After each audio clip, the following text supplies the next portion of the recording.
What's going on, ladies and gentlemen? Yes, we're doing this as selfie mode because it's 11:45 a.m. at night. We witnessed one of the weirdest Phoenix finale truck races I've ever seen, and it's been a long day. Bryan Nolen here, Michael Massie.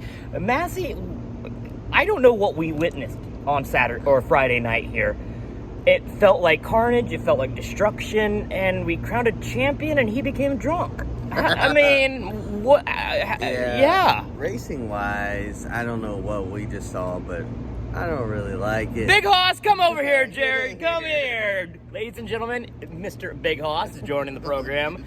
Jared, we're doing our PRC for the Friday night edition. Massey was trying to describe how the racing was. Racing-wise, I didn't really like what we saw. I felt like I needed a shower after tonight's race was over because it was just so much dumping people and just wrecking. And we saw, Carson Hocevar get into Corey Heim, which I really think was an accident. And he felt bad about it. He saw him drop back afterwards.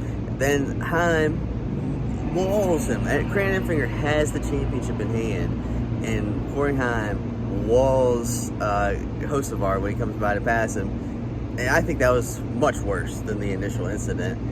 Cost Grant Enfinger championship. Ben Rhodes steals it, the only guy that really didn't have any trouble of the four of them, but that's where it got fun.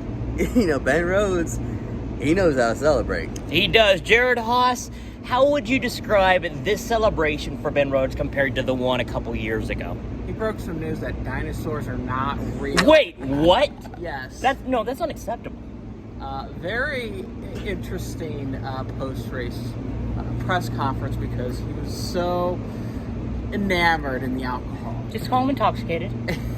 Yeah, but that was enjoyable. But the race, chaotic, and it's all about these restarts, especially with the truck series, with the aerodynamics on this aspect. That's why you're seeing people getting involved and having 4 overtime finishes, going over almost, like I said, to 180 laps. Unbelievable. Oh my gosh, for a scheduled 150 lap race, it's all getting in line. And this is the Steve Phelps said during the State of the Union that this system is not a gimmick. But you have these younger drivers understanding that if you win, you're good. And if you beat these other drivers, you're good. It doesn't matter if you wreck them in the garage or you win in victory lane. That's what matters. And Corey Heim took out with Carson Hocevar. They had their incident. You had Grant Enfinger have his issues, and Ben Rhodes was the only one that issue didn't really affect him. So these drivers, it's a tough situation, but NASCAR's in the entertainment business, and that's what's going to happen. So if you're not entertained, you're gonna have to find something else.